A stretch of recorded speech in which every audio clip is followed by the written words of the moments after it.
Thank you so much for being here with us.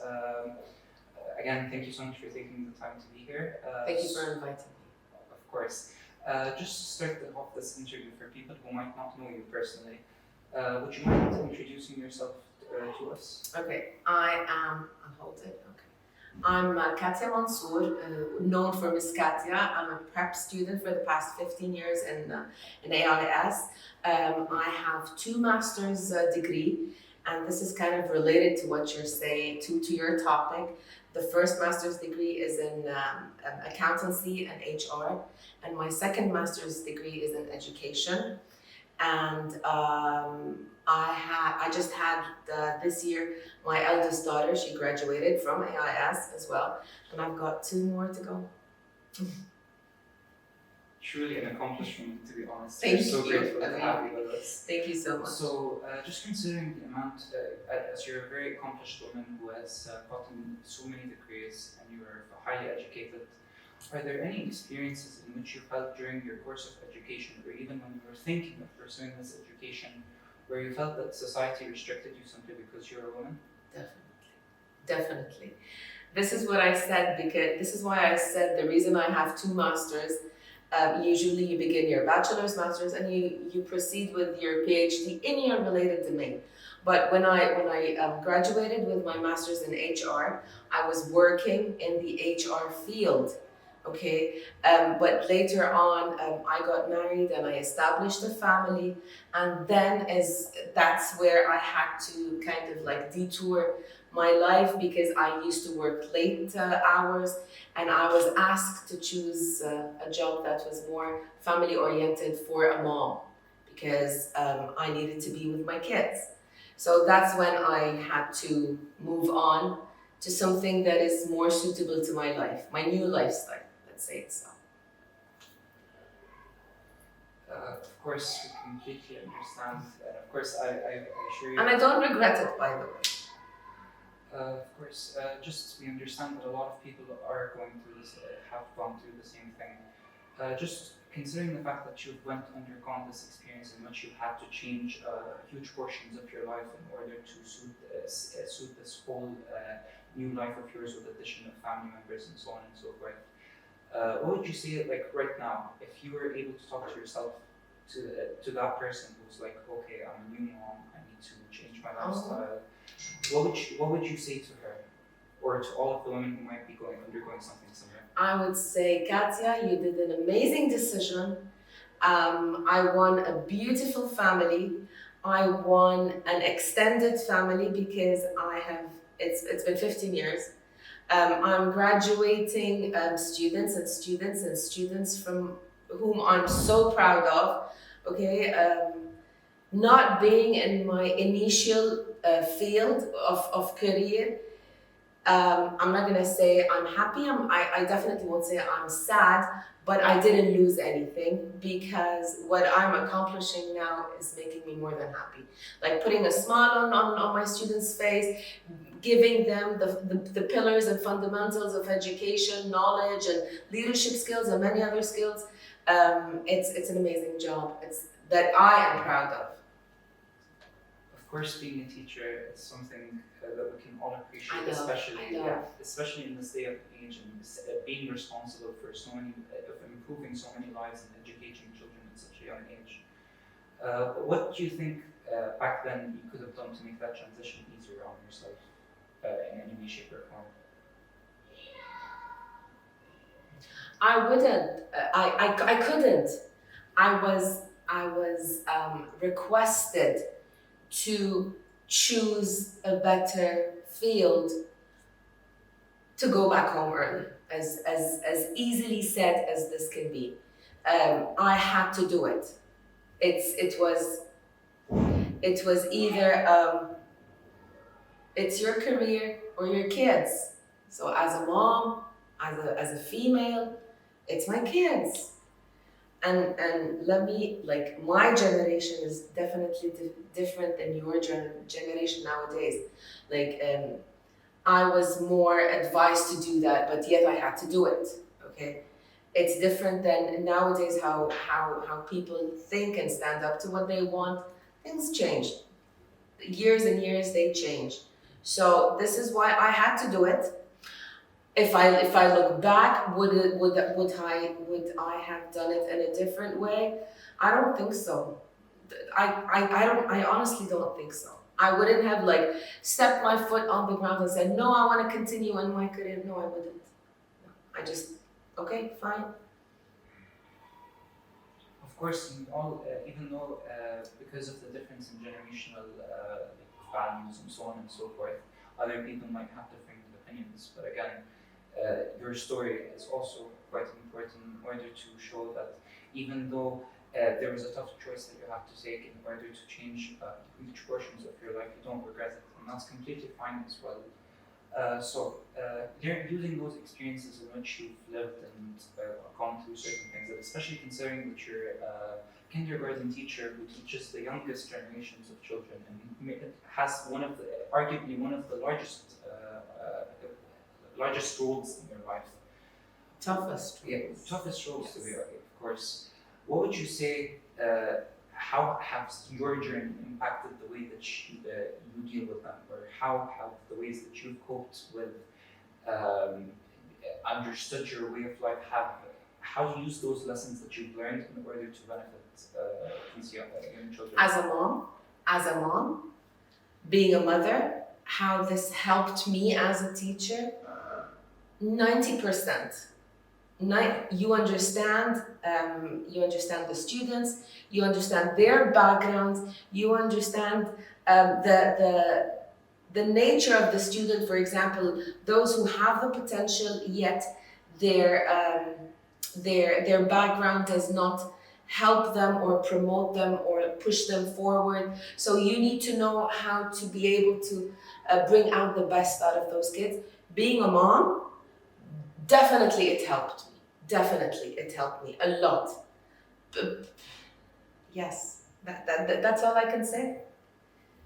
That's why, I don't know, that's why probably KG teachers are most, I've never seen a male KG teacher. I don't know, have you? Personally, in my personal experiences, they are quite a rarity. Yes. Very much so, very much so. So maybe this is related to your topic, that this belongs to us. It's our kingdom. All right. Thank you again. Thank you so much for. We completely understand that the lessons that you've learned through as a mother impacted your life, and we're so happy. And of course, the people can really appreciate the fact that you the work that kindergarten teachers and teachers in general, but specifically KG teachers do in order to impact the children in their classrooms, especially treating them as their own children.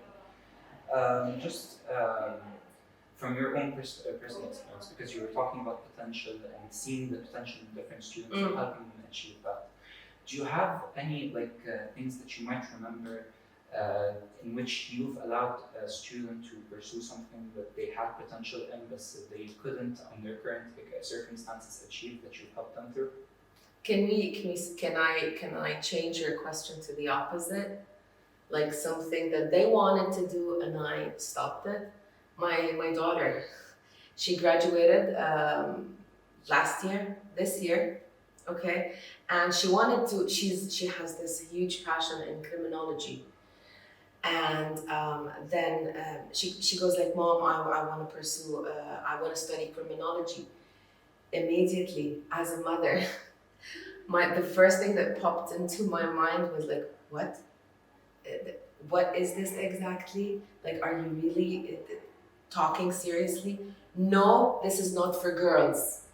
I tried to move her as much as possible, which I succeeded in the end. Long hours, danger. It's very dangerous. It's not for girls. As simple as that. It's not for females. So her grades helped her into medicine, in which she's pursuing right now. But kind of خير الأمور أوسطها, like just to go in to find the midway. She's further on gonna specialize with autopsy, as so far. So it's like a win-win situation between us both.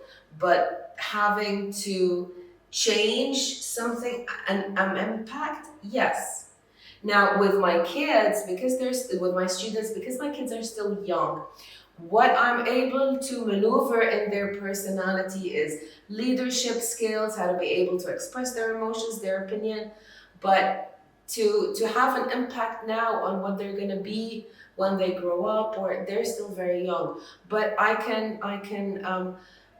enhance the traits that can make them active citizens in their society. Yes, definitely. That is one of the very most important jobs or tasks that a teacher has to do.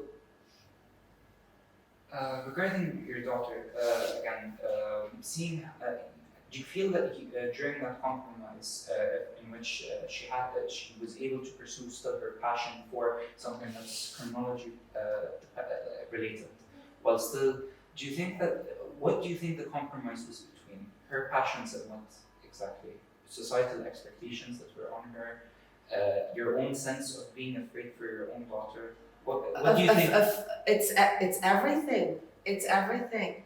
Um, like being a criminologist, I have no idea where she got it from, but she has this passion into detective work and investigation and corpse and like it is dangerous. She's my child. Probably if another high school graduate who's a female would say that, I would probably, this would be my first reaction. Like, why would you go into this? You know, the fear, you want the girls to be safe. You want the girls to have something. I'm not saying anything lighter in value. No, not at all, because we have the right to have as important jobs and tasks and roles in the society as male would have, but something that would it's not an issue of sexism or gender discrimination. No, but men, they have a higher tolerance than females in certain fields, which is a fact. And I'm not gonna say we need to be equal. No, I don't want to be equal. No, I don't want to run after criminals and probably be shot, and my kids would be left without a mom because I have this passion. There is a balance in society, you know. Again, your perspective is very appreciated, and I think we can all. By the way, not all women agree with me. Huh? Yeah. I enter a lot of arguments with my friends because of this. Yeah, of course, there is a variation of opinion, and of course we can all understand where you're coming from. But of course, an opposing argument could be made of why is it that if someone were a male, that they would be, it would be like, how is like a person who's a mother at the end of the day, if you had a son and the son wanted to, and let's say he was your only son, or a son in general, how is it that you, why is it that you feel that women, especially in today's society, are less seen as less protected, or why are they considered more vulnerable towards these risks when men of all ages and on all careers face a variety of those same risks? Okay, it's not only risks. It's that men, they're gonna wake up, go to work, come back home, and that's it. Correct? This is what happens, right? Okay. With women, it's different. With women, they're gonna wake up, go to work, come back, start another, continue with their second profession, which is their motherhood. They need to teach, they need to cook, they need to make sure their house, in which she is the manager of it, is well fed, safe, everything is in order. It's not the man's job to do that. So she has another responsibility, which is, in my opinion, it's twice as much important than her first profession. So it's not that less safe. It's just that there's a lot on her plate. So risking and going places and doing things that can risk her continuity, yeah, it is a question.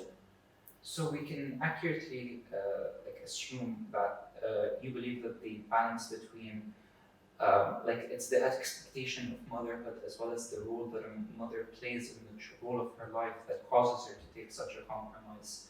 Would you believe that society appreciates the role of women in terms of raising children and the amount of work and effort that they put into raising children and caring for them today? Do you think that women are appreciated within that manner? When women raise kids, these kids are a part of society. These kids, they grow to become men, or these girls, they grow to become mothers. Okay, if the way now I'm a little bit not fanatic, but I have a different point of view that unfortunately I put everything on us as women. I raise proper people, I get a proper society. I raise kids with emotional gaps, psychological gaps. We're gonna have gaps in the society. I raise kids who respect me as their mom, okay? Or I raise students who, because I do raise them as well, they stay with me more than they stay in their house. I raise them to respect their teacher, who's their second mom. And when I tell them to, when I teach them to respect their mom and never say no, and mom and like respect parents in general, eventually they're gonna grow up showing respect to their mother. So definitely it's how the child is. It's like the child is like a dough.